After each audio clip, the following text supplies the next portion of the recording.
Assalamualaikum warahmatullahi wabarakatuh. Waalaikumsalam warahmatullahi wabarakatuh. Alhamdulillahi rabbil alamin. Wa bihi nasta'inu ala umuri dunya waddin. Asyhadu an la ilaha illallah wahdahu la syarika lahu waliyus salihin. Wa asyhadu anna Muhammadan 'abduhu wa rasuluhu as-sadiqul wa'dil amin. Allahumma salli wa sallim wa barik ala sayyidina wa nabiyyina wa habibina Muhammad wa ala alihi wa ashabihi wa man tabi'ahum bi ihsanin ila yaumiddin. Ya ayyuhalladzina amanu taqullaha haqqa tuqatih wa la tamutunna illa wa antum muslimun, amma ba'd.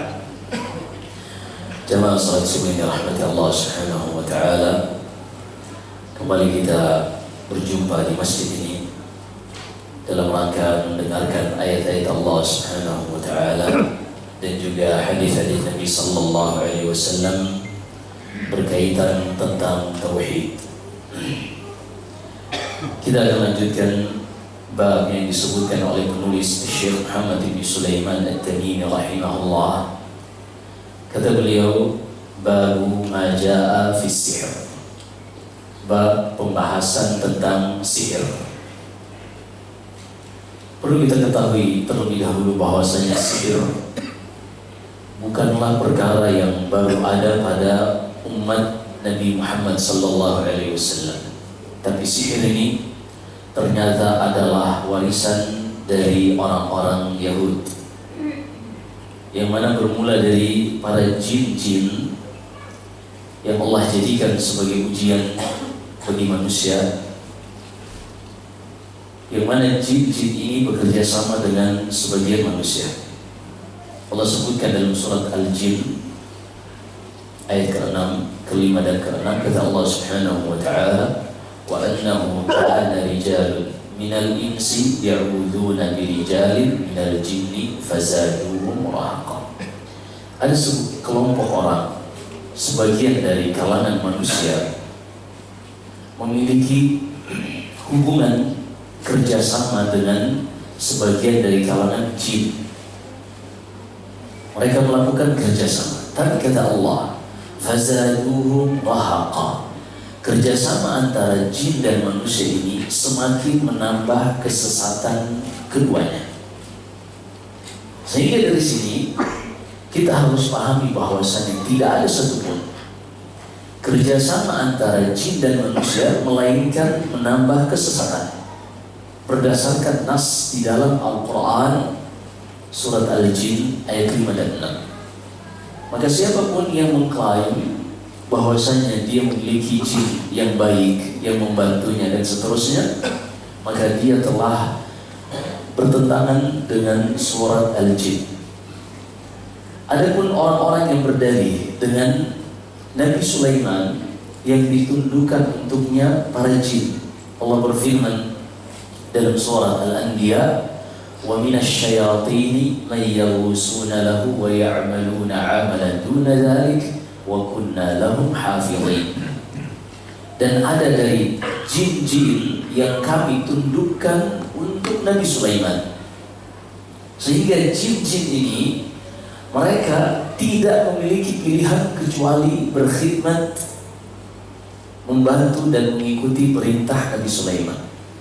Termasuk salah satu jenis jin yang bernama jin Ifrit. Jin Ifrit ini disebutkan Ibnu Katsir rahimahullah di dalam tafsirnya, ini adalah jin yang kafir. Allah sebutkan dalam surat An-Naml, kata Allah Subhanahu wa taala hikayat ucapan Nabi Sulaiman, qala ya ayyuhal malaku may ya'tikum qala ya ayyuhal malaku ayyukum ya'tini bi'arshiha qabla an ya'tuni muslimin. Jadi Nabi Sulaiman menulis surat kepada ratu negeri Saba yang bernama Bilqis. Dikirim surat ini. Kemudian sebelum Bilqis dengan pasukannya datang dari Yaman menuju ke Palestina, karena pada saat itu Nabi Sulaiman berada di Palestina, ia mengatakan, menantang orang-orang yang ada di dekat Nabi Sulaiman, siapakah yang paling hebat di antara mereka? Kata Sulaiman, siapa di antara kalian yang sanggup untuk membawakan singgasana Bilqis sebelum ia sampai ke sini bersama pasukannya? Qala ifritun minal jinni ana atika bihi qabla an taquma min maqamik. Kata Allah, berkata jin ifrit, wahai Sulaiman, aku yang akan mendatangkan singgasananya sebelum Ratu Bilqis dan pasukannya sampai ke Palestina. Nah ini jin ifrit disebutkan di Ibnu Katsir di dalam tafsirnya, seorang ulama besar dalam mazhab Syafi'i, khususnya dalam bidang tafsir. Ia mengatakan jin ifrit ini adalah jin yang kafir. Namun Allah menundukkan jin ifrit ini untuk menuruti semua yang diminta oleh Nabi Sulaiman. Sedikit saja mereka membangkang dari perintah Nabi Sulaiman. Allah sebutkan dalam surat Sad, wa may yazigh minhum, atau dalam surat Saba, wa may yazigh minhum an amrina nudhiquhu min 'adzabis sa'ir. Kalau seandainya jin-jin ini membangkang dan tidak menuruti perintah Nabi Sulaiman, maka kami akan siksa dia dengan hukuman yang sangat berat. Jadi para jin ini, mereka suka atau tidak suka, mereka harus tunduk kepada perintah Nabi Sulaiman. Kalau mereka membangkang, langsung dihukum dan disiksa oleh Allah Subhanahu wa Ta'ala. Ini yang Allah kabarkan tentang Nabi Sulaiman. Hanya beliau yang Allah tundukkan jin bagi Nabi Sulaiman. Adapun selainnya tidak ada. Bahkan Nabi Sallallahu Alaihi Wasallam di dalam Sahih Bukhari, suatu malam sedang sholat tahajud, tiba-tiba ada jin yang ingin mengganggu Rasulullah. Rasulullah pun mencekik leher jin ini hingga menjulurkan lidahnya, dan Rasulullah merasakan dingin yang sangat dari lidah jin. Kata Nabi Sallallahu Alaihi Wasallam, aku pun ingin mengikat jin ini di salah satu tiang yang ada di Masjid Nabawi. Hanya saja aku teringat doa Nabi Sulaiman, Rabbi habli mulkan la yanbaghi li ahadin min ba'di. Ya Allah, kata Nabi Sulaiman di dalam surat Sad, ya Allah, anugerahkanlah untukku kerajaan tidak ada yang bisa memilikinya setelahku. Dan salah satu kerajaan Nabi Sulaiman, kehebatan Nabi Sulaiman adalah ditundukkan baginya jin. Adapun setelah Sulaiman tidak ada lagi. La yanbaghi li ahadin min ba'di, tidak ada yang bisa mendapatkan kerajaan seperti ini setelahku. Maka tidak ada lagi yang ditundukkan kepadanya jin. Ketika Nabi Sallallahu Alaihi Wasallam mencekik leher jin ini, ia teringat doa Nabi Sulaiman bahwasanya tidak ada lagi yang bisa menaklukkan jin, dan dilepaslah jin ini oleh Nabi Sallallahu Alaihi Wasallam. Kita kembali. Sehingga firman Allah Subhanahu wa Ta'ala dalam surat Al-Jin tadi, wa annahu kana rijalun minal insi ya'uduna bi rijalin minal jin fazaduhum rahaqa. Ada sebagian sekelompok orang dari manusia, mereka meminta pertolongan, mereka memiliki kerjasama, atau bahasa kerennya zaman sekarang memiliki khadam dari kalangan jin. Maka ketahuilah kerjasama ini semakin membuat keduanya tersesat dari jalan Allah Subhanahu wa Ta'ala. Baik, kita lanjutkan. Kerjasama inilah yang Allah Subhanahu wa Ta'ala di dalam takdir kauni menetapkan adanya kejelekan-kejelekan yang muncul, yang lahir dari para jin untuk menyesatkan manusia. Salah satunya adalah yang berbentuk sihir. Dan sihir ini adalah bagian dari takdir Allah, ujian dari Allah untuk manusia. Bahkan Allah sebutkan di dalam surat Al-Baqarah tentang Allah menurunkan ke muka bumi ini dua malaikat yang bernama Harut dan Marut. Dua malaikat ini diturunkan di sebuah negeri yang bernama Babilonia di Irak. Apa tujuan dua malaikat ini? Kata Allah Subhanahu wa Ta'ala, wa ma unzila 'alal malakaini bi Babila Harut wa Marut. Allah turunkan dua malaikat ini untuk mengajarkan sihir. Dua malaikat ini diturunkan untuk mengajarkan sihir, tapi kedua malaikat ini sebelum mengajarkan siapapun tentang ilmu sihir, keduanya mengatakan, innama nahnu fitnatun fala takfur. Wahai manusia, kami ini hanya ujian bagi kalian. Jangan kalian mempelajari sihir, karena kalau kalian mempelajarinya, maka kalian akan kafir. Kata Allah menyebutkan ucapan dua malaikat ini, kami ini hanya ujian bagi kalian. Janganlah kalian mempelajari sihir ini, niscaya konsekuensinya kalian akan kafir. Maka siapa saja yang lebih memilih kekufuran, diajarkan oleh malaikat ini. Maka di sini kita harus memahami bahwasanya yang mempelajari ilmu sihir, suka atau tidak suka, dia telah keluar dari agama Nabi Muhammad SAW berdasarkan dari ayat Al-Quran tadi. Dan juga sihir ini adalah warisan dari orang-orang Yahud yang mereka terima dari ajaran para jin. Ketika Nabi Sulaiman meninggal, Nabi Sulaiman itu 1 tahun setelah meninggal baru diketahui oleh para jin.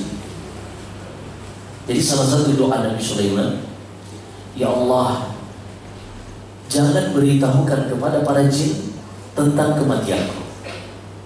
Akhirnya ketika malaikat maut datang kepada Nabi Sulaiman, ini disebutkan dalam surat Shad, dalam surat Saba, Nabi Sulaiman meminta kepada Allah, kalau nyawanya dicabut, jangan diberitahukan kepada jin.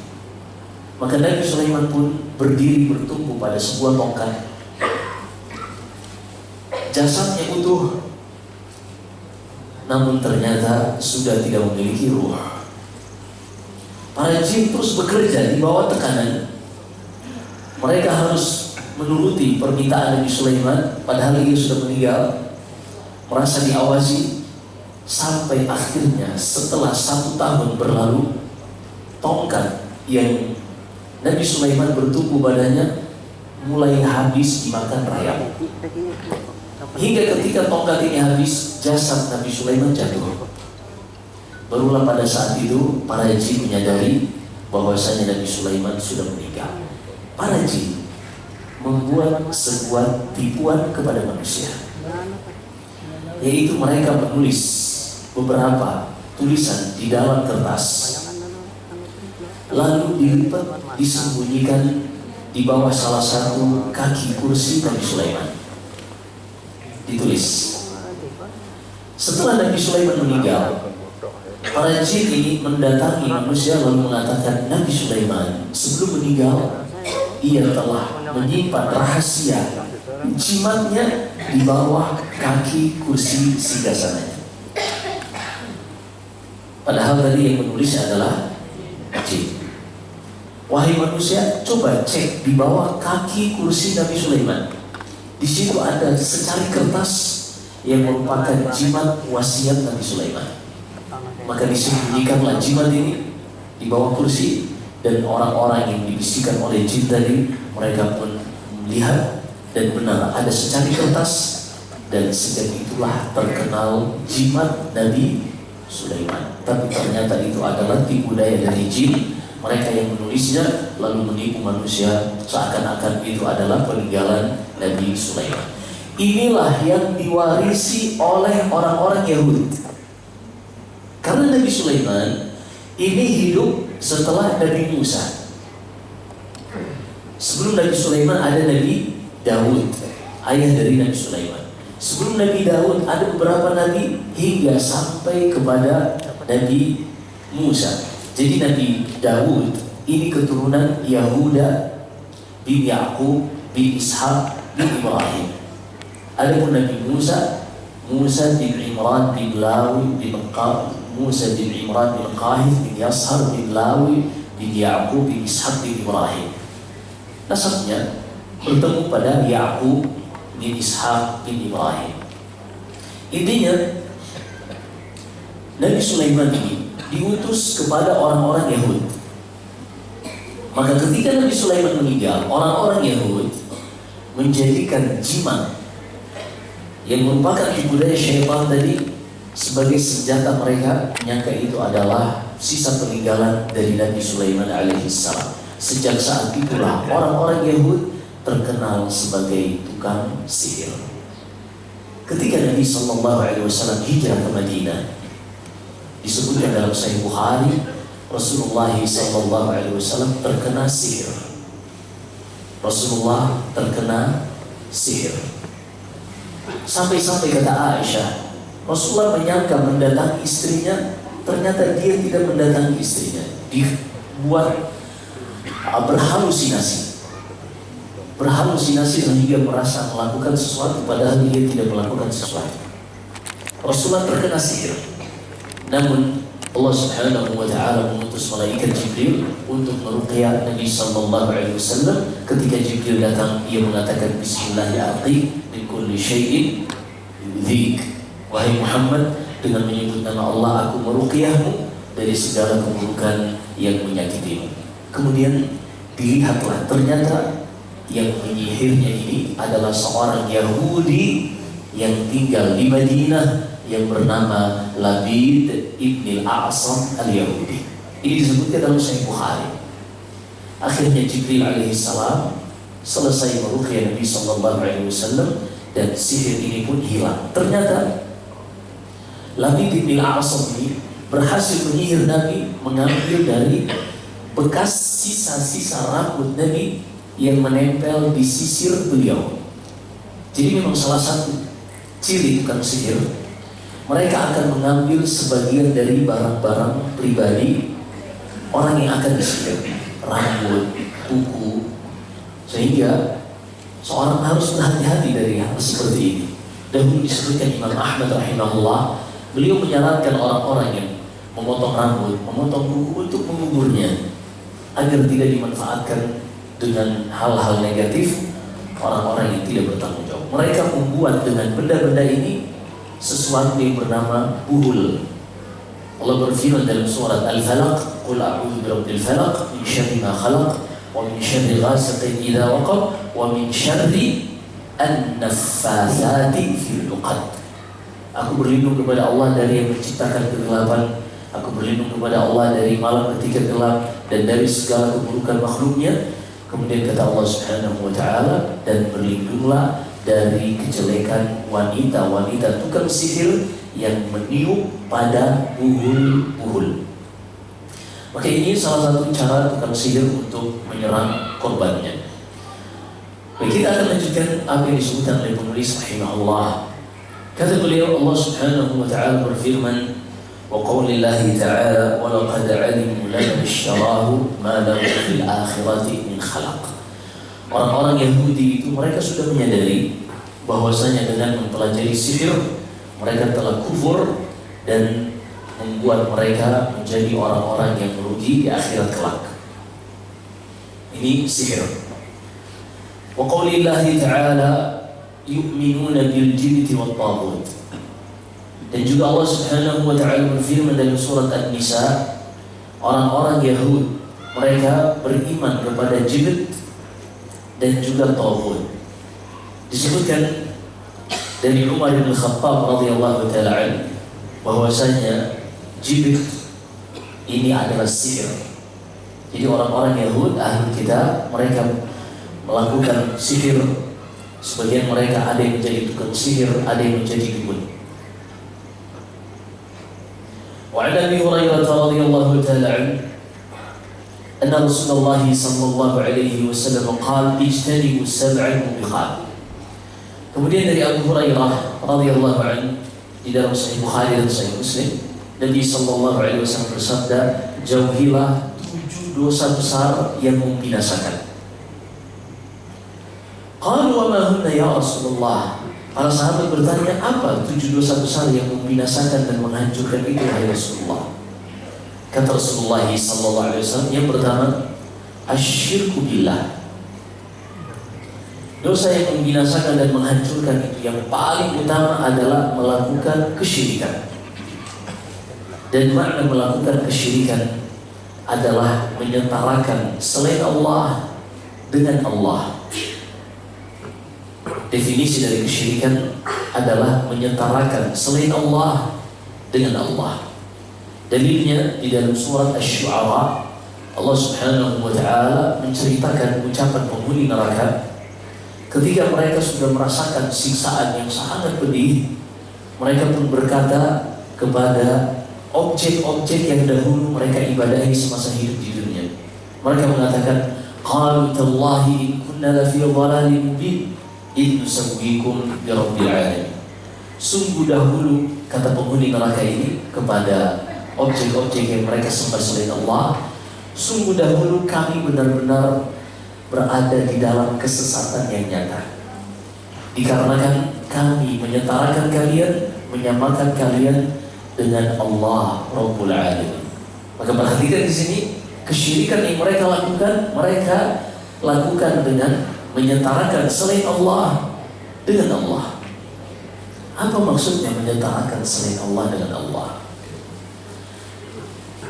Doa yang kita panjatkan kepada Allah.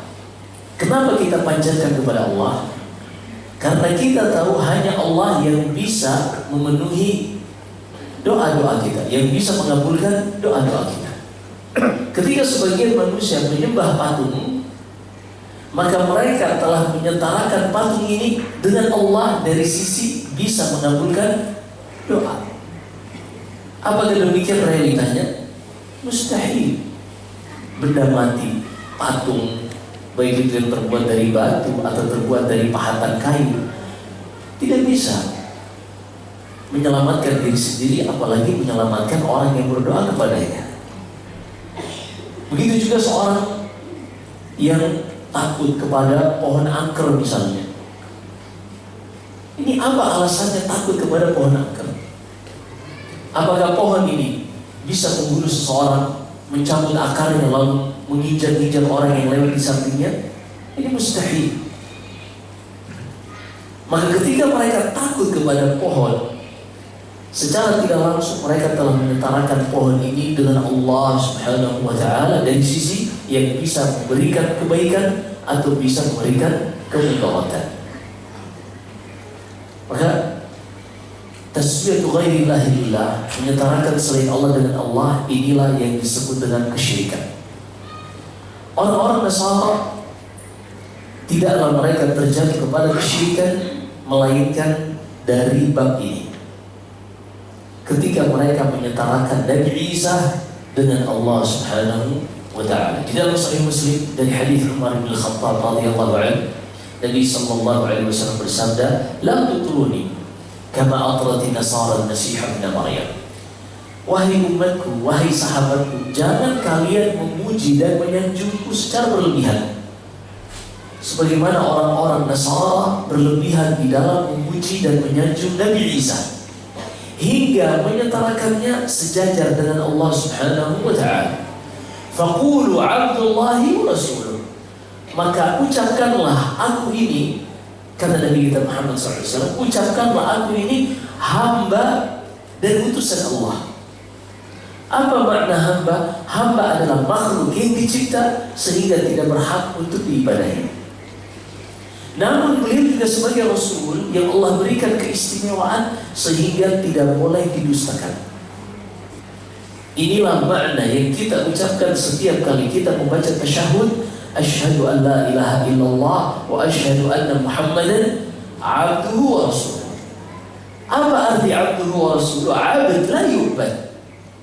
Nabi SAW status beliau sebagai hamba yang tidak boleh diibadahi karena hamba. Dan perlu kita pahami, status Nabi sebagai hamba ini bukan merendahkan beliau. Justru ini adalah maqam, level kedudukan terbaik bagi Nabi kita Muhammad SAW. Dalilnya di dalam surat Al-Isra ayat 1. Ketika Allah sebutkan peristiwa terbesar yang pernah dilewati oleh manusia, yaitu Nabi kita Muhammad SAW, peristiwa Isra dan Mi'raj, ini peristiwa terbesar.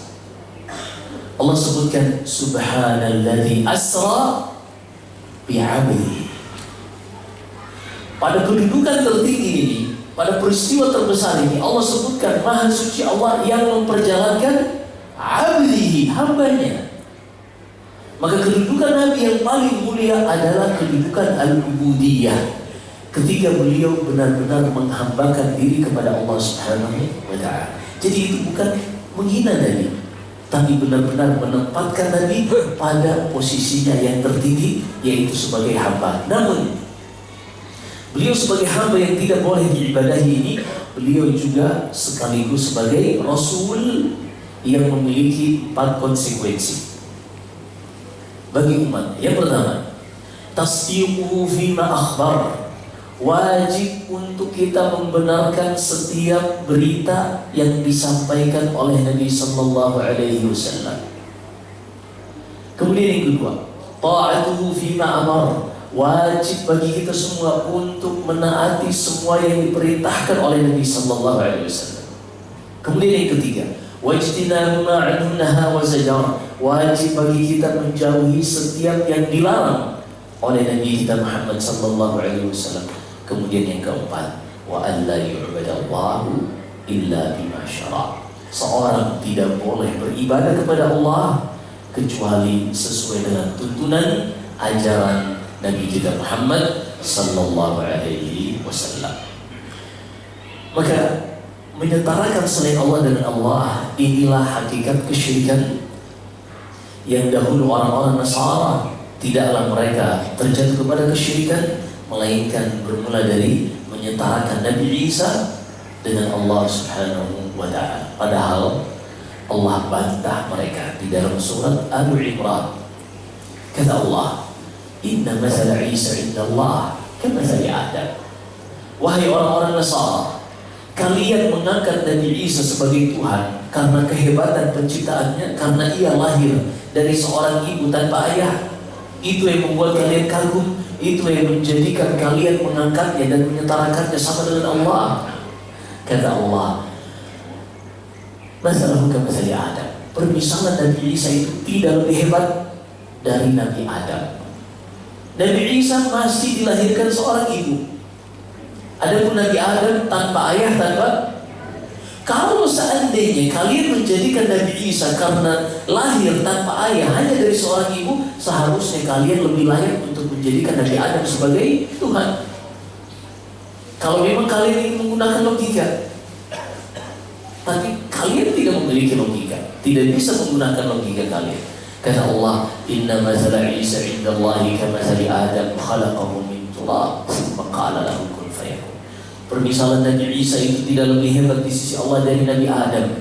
Allah ciptakan Nabi Adam dari tanah, tanpa ayah, tanpa ibu. Kemudian Allah berfirman, kun, jadilah. Maka jadi Nabi Adam alaihissalam.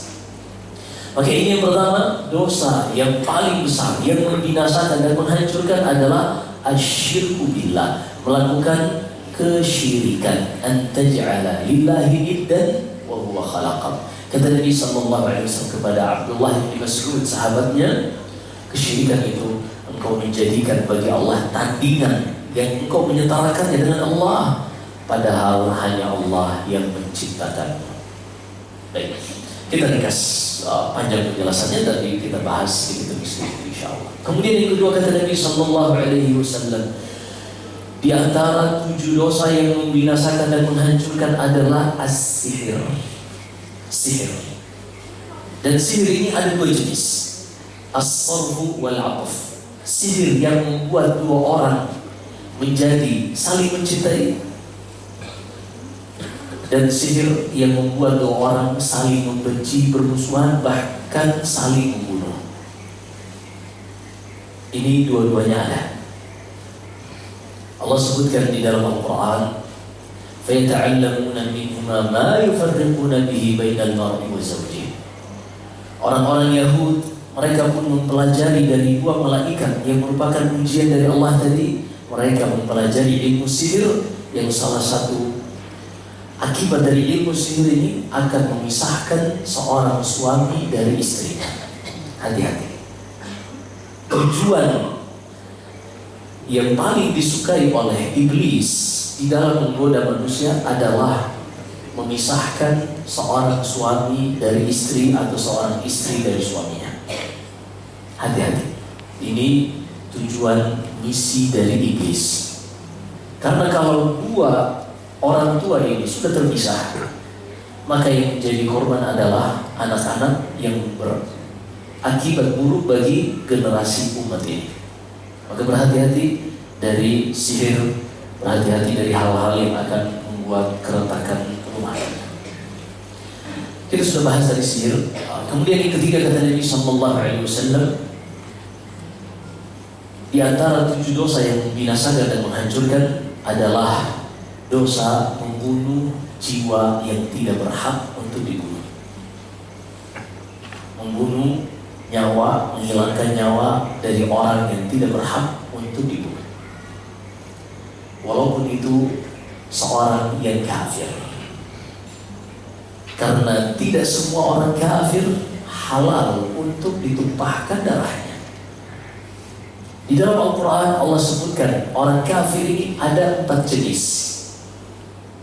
Hanya 1 yang boleh dibunuh, 3 selebihnya haram untuk ditumpahkan darahnya, haram untuk direbut hartanya atau dijatuhkan kehormatannya. Kita sebutkan secara ringkas,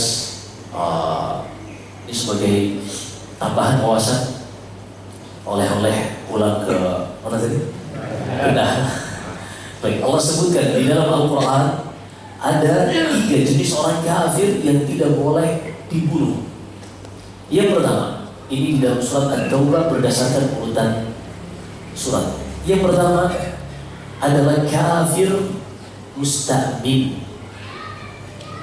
Jadi ada jenis orang kafir, misalnya negara kita dengan negara kafir sedang perang. Seperti misalnya dahulu di zaman Nabi antara kaum muslimin di Madinah perang dengan orang-orang Quraisy yang ada di Mekah, perang. Namun kalau seandainya ada seorang dari Mekah, dia ingin datang ke Madinah dan meminta jaminan keamanan kepada salah satu kaum muslimin yang ada dari penduduk Madinah, 1 orang saja, maka wajib bagi seluruh kaum muslimin yang ada di Madinah untuk memberikan jaminan keamanan kepada orang kafir yang datang dari Mekah tadi. Contohnya adalah Abul As ibn Rabi'. Abul As ibn Rabi' ini suami dari Zainab bintu Rasulullah sallallahu alaihi wasallam. Jadi anak Rasulullah yang bernama Zainab memiliki suami Abul As ibn Rabi' ibni Abdul Uzza.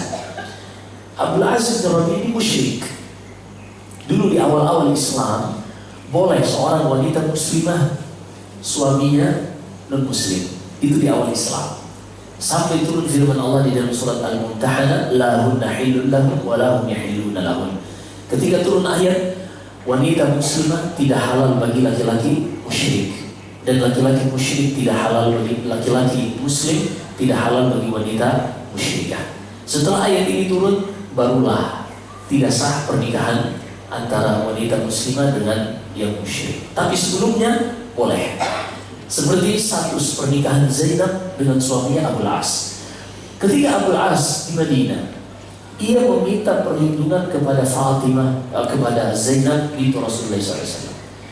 Akhirnya ketika Rasulullah sedang sholat subuh, beliau bertakbir dan sahabat-sahabatnya ikut bertakbir. Keluarlah Zainab dengan mengatakan, Ayyuhan nas, inni ajartu Abul As bin Rabi'. Wahai sekalian kaum muslimin, ketahuilah, aku sudah berikan jaminan keamanan kepada Abul As bin Rabi'. Ketika Rasulullah selesai sholat, beliau pun mengatakan, sami'tu maqalat, kalian sudah mendengar apa yang diucapkan anakku. Demi Allah, aku belum mengetahui sebelumnya.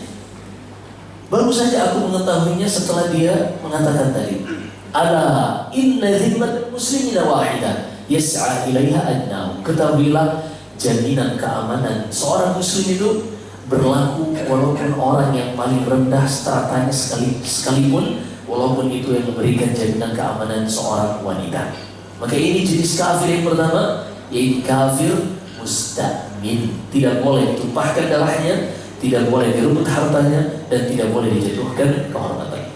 Jenis kafir yang kedua disebut kafir mu'ahad, yaitu negara kafir yang antara mereka dengan pemerintah kita memiliki ikatan, memiliki perjanjian keamanan, tidak boleh saling serang.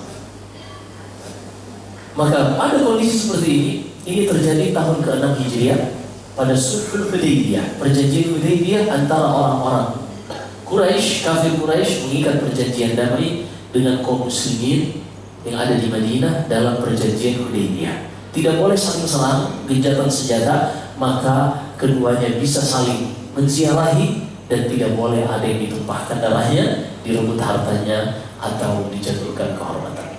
Allah berfirman, "Illal ladzina 'ahadtum minal musyrikin tsumma lam yanqusukum syai'an wa lam yudhahiru 'alaikum ahadan fa'atimmu ilaihim 'ahdahum ila muddatihim innallaha yuhibbul muttaqin." Orang-orang yang memiliki perjanjian dengan kalian, jangan kalian membatalkan perjanjian. Penuhi perjanjian, sesungguhnya Allah mencintai orang-orang yang bertakwa. Kemudian yang ketiga disebut dengan kafir dhimmi. Seorang kafir yang hidup di negeri kaum muslimin, mengikuti aturan kaum muslimin, dan pemerintah kaum muslimin wajib memberikan jaminan keamanan, menjaga harta, nyawa dan darahnya. Sebagai kompensasi, seorang yang non muslim tadi membayar upeti jizyah 1 tahun 1 dinar. Allah sebutkan dalam surat At-Taubah, qatilul ladzina la yu'minuna billahi wala bil yawmil akhir wala yuharrimuna ma harrama Allah wa rasuluhu wala yadinuna dinal haqqi minal ladzina utul kitaba hatta yu'tul jizyah an yadin wa hum saghirun. Ini 3 jenis orang kafir. Adapun yang boleh dibunuh hanya 1. Kafir jenis apa itu? Kata Allah di dalam surat Al-Anfal, "Ya ayyuhalladzina amanu idza laqitumul ladzina kafaru zahfan fala tuwalluhum al-adbar." Wahai orang-orang beriman, jika kalian sudah berjumpa dengan orang-orang kafir di medan perang, jangan mundur, habisi mereka. Jadi seorang kafir yang boleh dibunuh adalah kafir yang berada di medan perang. Maka dari perincian Al-Quran ini, ketahuilah apa yang dilakukan para teroris di negeri kita ini bukan bagian dari syariat Islam. Ketika mereka membunuh kafir non-muslim yang ada di negara kita ini, yang mereka dijamin oleh pemerintah kita, yang hidup dalam kesatuan NKRI, yang berada di bawah pemerintah kaum muslimin, maka mereka dijaga, tidak boleh ditumpahkan darahnya, dihilangkan nyawanya, direbut hartanya, atau dijatuhkan kehormatannya. Ini bukan ucapan menggunakan perasaan, tapi ini adalah ayat-ayat Al-Quran yang sudah kita dengarkan. Maka ketahuilah apa yang dilakukan para teroris adalah perkara yang bukan bagian dari syariat Islam, jauh dari syariat Islam. Adapun Islam mengajarkan tatanan yang rapih. Ada 3 jenis orang kafir, tidak boleh diganggu. Yang boleh hanya 1, yaitu ketika berada di medan perang. Seperti misalnya kalau pemerintah kita misalnya mengutus kita bagian dari 20.000 pasukan Indonesia misalnya untuk ke negeri Yahud, maka kita habisi mereka di situ. Tapi kalau seandainya yang datang dari negara lain, dari Singapura misalnya, yang negara kita dengan negara mereka ada perjanjian dan tidak boleh diganggu, atau yang datang dari Eropa misalnya, ini tidak boleh diganggu. Maka demikianlah seorang muslim, dia tidak melampaui dan melangkahi, melewati ayat-ayat Al-Quran. Kemudian yang berikutnya kita ringkas, wa aklu riba, memakan riba ini bagian dari 7 dosa yang membinasakan dan menghancurkan. Dan riba disebutkan oleh Nabi SAW, definisinya kullu qardin jarra naf'an fahuwa riba. Setiap pinjam meminjam yang memberikan keuntungan kepada pemberi pinjaman, maka itu adalah riba. Walaupun keuntungan ini berupa jasa, tidak harus barang. Misalnya kita punya rekening di bank konvensional, kan ada bunga tuh setiap bulan. Ketahuilah bunga ini adalah riba. Bunga ini adalah riba. Seorang ketika mendapatkan fasilitas, keuntungan, barang ataupun jasa dari pinjaman yang ia berikan kepada bank ini, karena kita menabung, hakikatnya kita memberi pinjaman kepada bank, karena setelah itu bank menggunakannya untuk investasi mereka. Maka ketahuilah ini adalah riba. Termasuk kalau seandainya fasilitas itu hanya sekadar seorang ke bandara, karena dia nasabah prioritas misalnya, dia mendapatkan fasilitas lodge, ruang tunggu VIP. Ini adalah riba. Karena ini adalah keuntungan, dia tidaklah bisa mendapatkan fasilitas itu karena status dia sebagai nasabah priority misalnya. Maka setiap pinjam-peminjam yang memberikan keuntungan kepada pemberi pinjaman, ini adalah riba, termasuk bunga bank.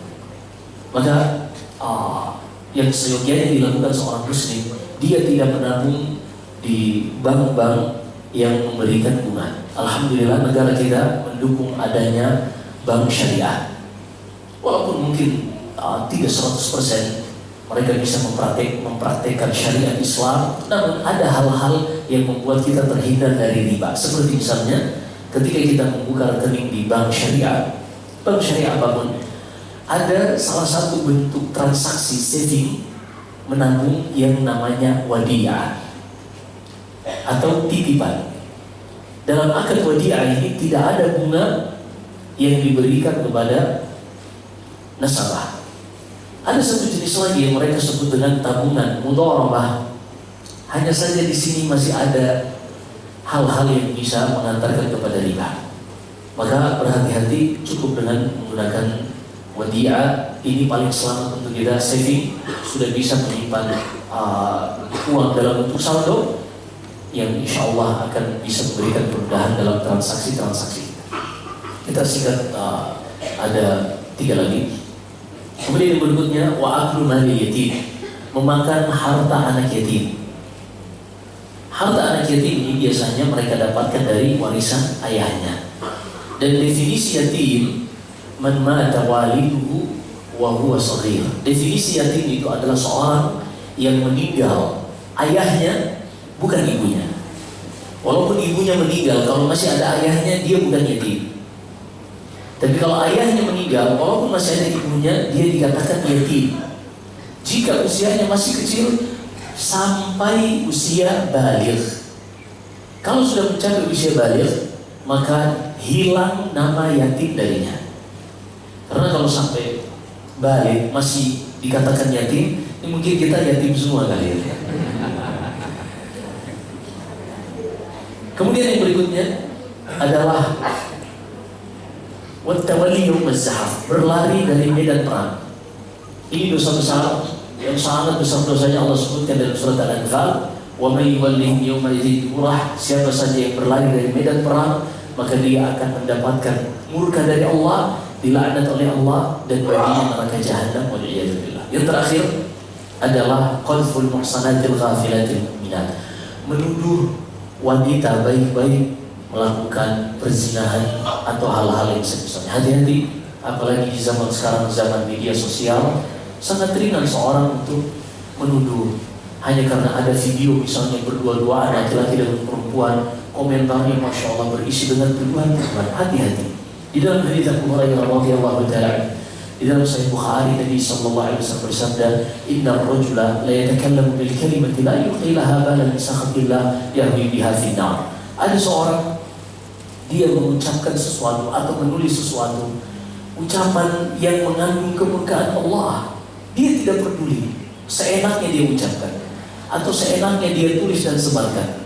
Ternyata dengan tulisan dan ucapan tersebut membuatnya dicampakkan dan dihinakan di dalam neraka jahanam, waliyadzubillah. Maka seorang tidak boleh menuduh wanita baik-baik. Dan hadis terakhir yang dibawakan oleh penulis, wa al-jundub haddus sahiri darbatun bis-sayf. Di dalam tatanan negara Islam, jika ada tukang sihir, maka mereka ini hukumannya adalah dengan dipenggal lehernya, bukan diberi panggung, bukan diberikan kesempatan-kesempatan untuk tampil di televisi. Ini semuanya adalah penggal. yang wajib bagi pemerintah kaum muslimin disebutkan dari Umar bin Khattab adalah memenggal para tukang sihir ini. Di zaman Umar bin Khattab mereka berhasil membunuh 3 tukang sihir. Ini yang kita sebutkan dari ucapan penulis rahimahullah berkaitan tentang hukum sihir dan juga hal-hal yang berkaitan dengannya. Wallahu a'lam. Baik hadirin yang dirahmati Allah Subhanahu wa taala, demikianlah kajian kita pada kesempatan hari ini yang mengangkat tema menjelaskan bahwa sihir adalah ajaran jin. Oleh karena itu, pada sekalian dipersilakan untuk barangkali ada kekurangan penjelasan dalam penyampaian atau mungkin bisa menanyakan hal yang lain, dipersilakan. Ada? Silakan Bapak Ibu kalau ada yang bertanya. Ya silakan Mbak Ali. Assalamualaikum warahmatullahi wabarakatuh. Waalaikumsalam. Satu hal yang saya tanyakan, adanya panti asuhan, terus uang ke panti asuhan itu kan biasanya dari sodako-sodako dari orang-orang.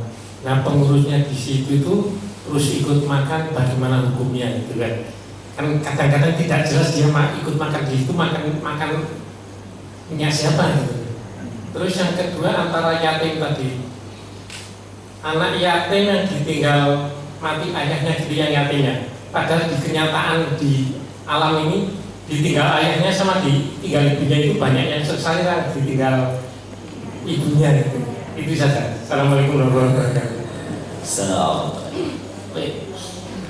Yang pertama berkaitan donasi yang diberikan untuk rumah yatim. Pertama kita harus pahami dulu, Nabi SAW bersabda dalam Sahih Muslim, "Ana wa kafirul yatim yaumal qiyamah kahatain." Aku di hari kiamat kelak bersama orang yang mengasuh anak yatim seperti ini dibangkitkan, kata Nabi SAW. Sangat dekat. Apa artinya? Rasulullah tempatnya di akhirat kelak adalah di surga.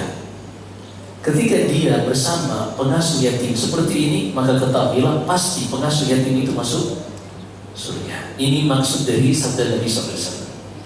Kemudian bagaimana dengan kondisi sebuah manajemen rumah yatim atau panti asuhan yang mereka mendapatkan donasi, yang mana donasi ini peruntukannya adalah bagi anak yatim, tapi ternyata oleh pengurus misalnya dipakai untuk operasional, menggaji yang bersih-bersih misalnya, atau untuk gaji ketua yayasan dan seterusnya. Apakah ini termasuk memakan harta anak yatim secara batil? Allah berfirman dalam surat An-Nisa, kata Allah Subhanahu wa taala, "Wa atul yatama amwalahum wa la tatabaddalu al-khabitha yang tayyib." Wa atul yatama amwalahum, dan berikan anak-anak yatim itu harta-harta mereka, dan jangan kalian memakan harta mereka dengan cara batil. Hanya pada satu kondisi dibolehkan. Faman kana ghaniyan falyasta'fif wa man kana faqiran falyakul bil ma'ruf. Jika pengasuh anak yatim ini dia tidak memiliki harta untuk membiayai dirinya sendiri, tapi anak yatim tadi juga membutuhkan pengasuhan orang ini, maka silakan makan sekadarnya. Silakan makan sekadarnya. Maka boleh menggunakan donasi-donasi yang diberikan tujuannya untuk anak yatim agar rumah yatim ini tetap jalan, agar tetap ada yang mengurus anak-anak yatim. Karena sebagian anak yatim ada yang masih sangat bayi, butuh ada perawat, ada baby sister dan seterusnya. Maka ini boleh digunakan dari donasi untuk anak yatim tadi. Tapi tidak boleh digunakan misalnya donasi untuk anak yatim, mereka gunakan beli ambulans, tapi bukan sembarang ambulans. Harusnya ambulans itu bisa cukup dengan mobil APV misalnya. Harga secondnya cuma sekitar 70 juta. Tapi mereka beli ambulans pakai mobil Alphard misalnya. Ini nggak boleh nih. Atau mungkin untuk direktur atau mobil operasional ngantar-ngantar anak yatim, mungkin bisa pakai mobil APV tapi mereka ganti dengan Pajero misalnya. Nah ini memakan harta anak yatim dengan cara yang halus. Nah, ini nggak boleh. Jadi memakan juga bukan hanya sekadar dia makan, tapi dibelikan fasilitas yang tidak dibutuhkan. Ini termasuk penyalahgunaan dalam memanage harta anak yatim. Ini diharamkan. Adapun yang dia memakan sekadarnya, dia mengambil untuk biaya operasional rumah yatim, mungkin lampu, mungkin sebagian rumah yatim menggunakan AC dan seterusnya, dan ini boleh diambil dari donasi. Dan ini sama Pak dengan zakat. Zakat itu salah satu peruntukan, satu dari 8 asnaf. Ada yang disebut wal 'amilina 'alaiha. Salah satu yang berhak menerima zakat selain fakir, miskin, mu'allaf dan seterusnya adalah amil, pengurus zakat. Kenapa pengurus zakat diberikan? Kata para ulama, pengurus zakat ini diberikan walaupun dia kaya, walaupun sangat kaya, dia tetap diberikan dari zakat. Tujuannya adalah agar syariat zakat ini tetap ada yang mengurusinya. Karena dengan adanya uang yang diberikan sebagai insentif bagi pengurus zakat, maka akan ada terus yang mengurusinya. Ini salah satu bentuk penjagaan syariat terhadap syiar zakat. Karena kalau seandainya nggak ada insentif misalnya, ini ngabisin waktu nih dan seterusnya, mungkin mereka lagi kerja, sehingga dengan adanya insentif tadi membuat sebagian orang bisa fokus untuk menjadi pemungut zakat. Dan ini sah. Dan ini adalah salah satu aturan Islam di dalam manage hal-hal yang seperti ini. Ada pun yang kedua, apa tadi? Anak yang ditinggal orang ibunya itu lebih sengsara daripada ditinggal ayahnya. Kita harus pahami terlebih dahulu, terkadang memang terjadi pergeseran di masyarakat. Tapi idealnya di dalam Islam, yang menjadi tulang punggung itu adalah laki-laki. Allah berfirman di dalam surat An-Nisa, "Ar-rijalu qawwamuna 'ala an-nisa bima faddala Allahu ba'dahum 'ala ba'dhin wa bima anfaqu min amwalihim." Laki-laki, para suami, ayah, mereka adalah pemimpin bagi wanita. Di antara sebab kenapa Allah jadikan mereka sebagai pemimpin, karena mereka lah yang wajib untuk menafkahi keluarga. Anak yatim ketika kehilangan ayahnya, maka dia kehilangan orang yang memberikan nafkah untuknya.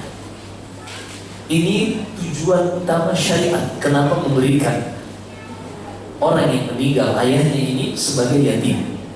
Karena akan hilang yang menafkahinya sehari-hari. Adapun lebih tersiksa karena kehilangan ibu, ini lebih kepada perkara perasaan, pada perkara jiwa. Adapun pada perkara yang diperhatikan oleh syariat adalah perkara survival dari anak ini. Anak ini tetap bisa bertahan, tetap bisa hidup, yaitu dengan nafkah dari ayahnya. Adapun terjadi pergeseran di dalam nilai-nilai masyarakat, misalnya sang ibu yang seharusnya tulang rusuk tapi dijadikan tulang punggung misalnya, akhirnya dia yang bekerja sehari-hari, maka ini tidak mengubah syariat sama sekali. Pergeseran nilai-nilai yang terjadi dalam satu masyarakat tidak menggeser apa yang sudah tetap di zaman Nabi Sallallahu Alaihi Wasallam. Kita ambil satu contoh misalnya. Di antara hikmah diharamkannya perzinahan adalah ikhtilafun nasab. Karena nasab itu bisa campur baur. Kalau zina itu tidak diharamkan, maka nasab itu tidak jelas. Alhamdulillah. Karena nasab disandarkan kepada ayah, bukan ibu. Tapi di zaman sekarang ada teknologi yang disebut dengan DNA. Sehingga misalnya na'udzubillah, ada seorang wanita yang sedang berzina dengan 3 laki-laki. Dengan teknologi DNA ini bisa diketahui anak ini dinasabkan kepada laki-laki yang mana. Pertanyaannya sekarang, apakah dengan pergeseran ini yang terjadi di masyarakat, dengan adanya teknologi yang baru, mengubah hukum syariat yang mengharamkan zina? Tentunya tidak. Maka pergeseran yang terjadi di masyarakat tidak mengubah sama sekali syariat yang sudah baku di zaman Nabi Sallallahu Alaihi Wasallam. Makanya di antara keindahan aturan syariat Allah turunkan ayat yang menutup hukum-hukum di dalam Islam. Ayat dalam surat Al-Maidah ayat 3, Al-yawma akmaltu lakum dinakum wa atmamtu alaikum ni'mati wa raditu lakumul Islama dinan. Pada hari ini, ayat ini turun di tahun ke-10 Hijriah, di tanggal 9 Dzulhijjah pada peristiwa Hajjatul Wada'. Kata Allah, hari ini setelah ayat ini turun, Rasulullah hidup tersisa 3 bulan lagi. Pada hari ini kata Allah, telah kusempurnakan agama untukmu dan telah kusempurnakan nikmatku untuk kalian dan aku ridha Islam sebagai agama kalian. Jadi Islam ini sudah sempurna. Sesuatu yang sudah bagus zaman dahulu tidak akan bisa berubah hanya karena pergeseran yang terjadi dalam nilai-nilai masyarakat. Jadi demikian yang dijadikan sebagai patokan anak itu dikatakan yatim atau tidak adalah pada meninggalnya sang ayah. Demikian Allah. Oh iya bisa Pak. Tadi anak yang ditinggal mati, anak yang ditinggal mati ibunya, dia tidak tahan di rumah, bahkan diusir sama ibu tirinya. Terus orang yang memelihara itu tidak dapat pahala sebagai memelihara anak yatim gitu ya, karena masih ada ayahnya, dan ayahnya kalah sama istri barunya gitu.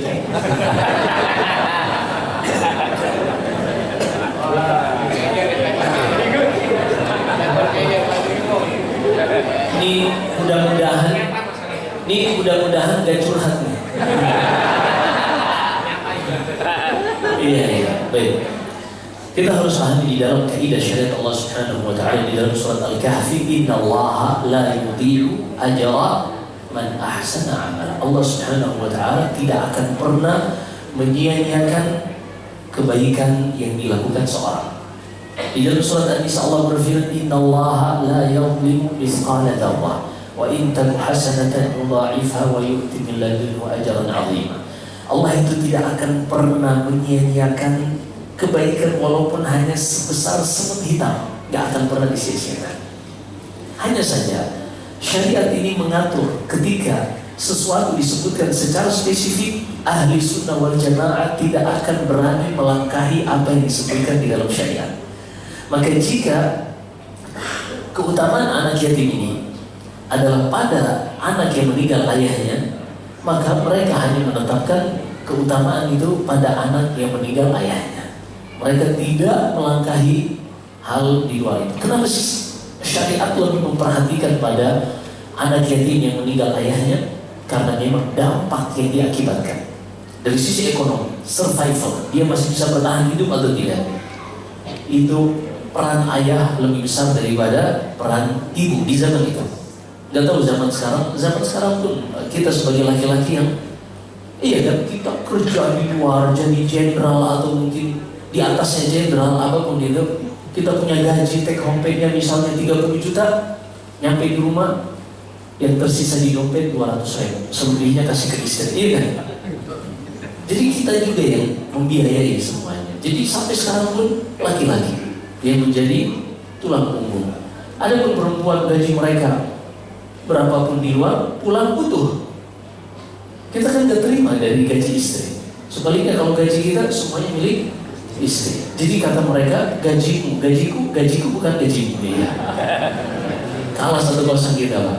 Syahid, apa yang sudah ditetapkan di dalam syariat sudah disebutkan secara spesifik. Ahli sunnah wal jamaah tidak akan melangkahi apa yang disebutkan oleh Nabi SAW dan keutamaan anak yatim itu pada yang meninggal ayahnya. Walaupun anak yang meninggal ibunya tentunya siapa saja yang berbuat baik kepadanya tidak akan disia-siakan pahalanya oleh Allah Subhanahu wa taala. Demikian Allah.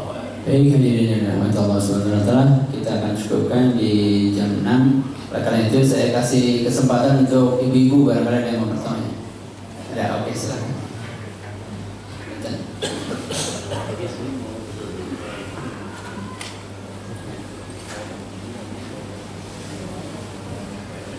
Assalamualaikum warahmatullahi wabarakatuh. Waalaikumsalam.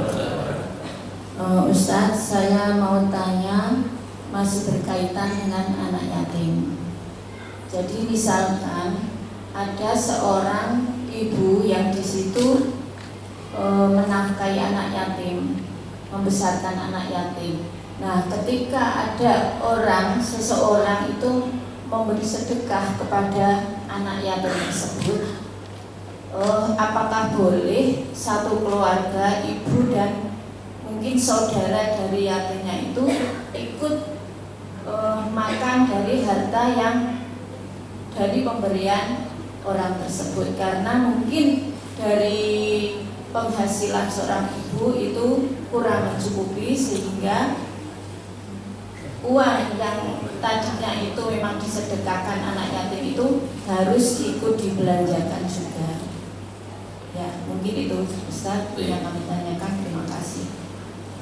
Boleh bagi keluarga tersebut makan dari donasi atau sedekah yang diberikan kepada anak yatim tadi dengan syarat yang Allah sebutkan di dalam surat An-Nisa, "Faman kana ghaniyan falyasta'fif." Jika mereka memiliki kecukupan, maka hendaknya mereka menjaga kehormatan diri dengan tidak memakan harta anak yatim tersebut. Wa man kana faqiran, tapi kalau seandainya pengasuh anak yatim, baik itu individu ataupun keluarga yang mereka mengasuh anak yatim, fakir, ternyata mereka juga berkekurangan, falyakul bil ma'ruf, maka hendaklah mereka makan dari harta yang diberikan kepada anak yatim tadi dengan catatan sekadarnya, tidak berlebihan. Jangan sampai anak yatimnya dikasih makanan seadanya, singkong, dia dan anak-anak keluarganya makan pizza misalnya, iya. Ini atau misalnya makannya wagyu, nah ini kan nggak tepat yang seperti ini. Jadi boleh Bu, tapi dengan catatan tidak berlebihan, makan sekadarnya, secukupnya. Wallahu a'lam. Baik, hadirin yang dirahmati Allah Subhanahu wa taala, dikarenakan waktu sudah beranjak siang, kiranya Ustaz berikan kesimpulan dan mengakhiri dengan doa fadhil. Allah Subhanahu wa taala di dalam mengatur syariatnya, syariat yang sempurna yang bertujuan untuk memberikan rahmat bagi manusia, di antara yang Allah haramkan adalah hal-hal yang membahayakan bagi manusia, yaitu sihir. Sihir ini sesuatu yang merugikan manusia, yang pertama berkaitan dengan hubungan mereka kepada Allah, menjadikan mereka kafir, dan kepada hubungan sesama manusia, akan merusak tatanan masyarakat, memisahkan antara suami dari istri atau istri dari suaminya.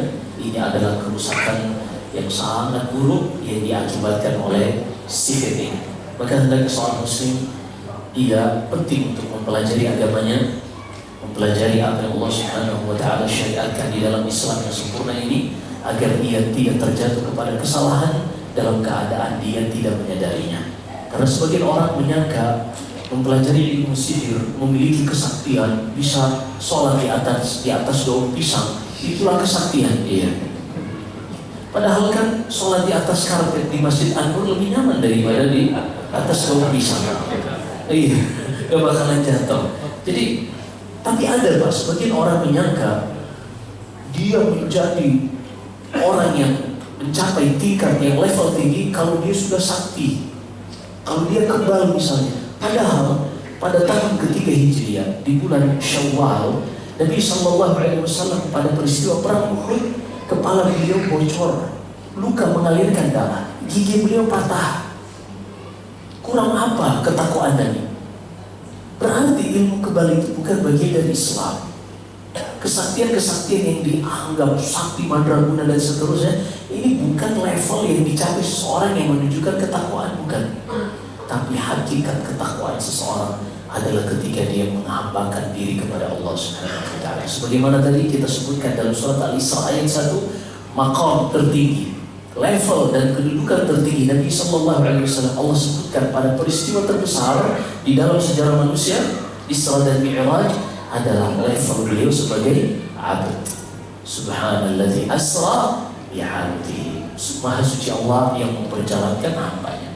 Maka hendaknya seorang muslim berusaha selalu memiliki porsi waktu dalam kehidupannya, dalam rutinitasnya, untuk terus mempelajari agama Allah Subhanahu wa taala agar ia istiqamah dan benar-benar ketika Allah memanggilnya ia telah berada di atas Islam, sebagaimana Allah berfirman, wala tamutunna illa wa antum muslimun. Demikianlah yang kita bisa sampaikan. Semoga ada hikmah yang bisa kita petik. Jika ada benarnya semata-mata dari Allah Subhanahu wa taala, Jika ada kesalahan dan kekurangan dari saya, wallahu a'lam, wa astaghfirullah li wa lakum. Sallallahu alaihi wa sallam Muhammad. Subhanakallahumma wa bihamdik, asyhadu an la ilaha illa anta, astaghfiruka wa atubu ilaik. Wassalamualaikum warahmatullahi wabarakatuh. Waalaikumsalam warahmatullahi wabarakatuh. Terima kasih kepada Pak Ustaz, terima kasih kepada teman sekalian yang sudah mengikuti kajian pada kesempatan hari ini.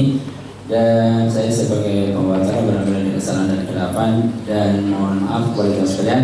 Rehat sejenak 30